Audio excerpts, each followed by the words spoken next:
मिरजेतील शिवशंकर टॉकीजजवळ पेडबुल जातीच्या श्वानाचा बैलावर हल्ला, बैल गंभीर जखमी, हल्ल्याचा व्हिडिओ व्हायरल।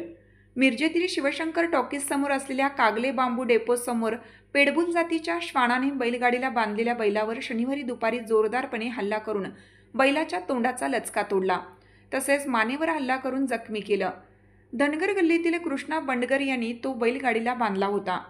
पेडबुल जातीचे श्वान कुत्रा पाळण्यावर बंदी आहे, तरीही हा श्वान पाळला जात आहे। श्वान पालक घटनास्थळावरून गायब झाला। सीसीटीव्हीच्या आधारे श्वान मालकाचा शोध सुरू आहे। पेडबुल जातीचे श्वान घेऊन हा मालक गांधी चौकातील पेट्रोल पंपावर पेट्रोल भरण्यासाठी गेला होता। तेथून ते श्वान घेऊन कागले बांबू डेपोजवळ आल्यानंतर पानपट्टीवर सिगारेट ओढण्यासाठी म्हणून थांबला होता।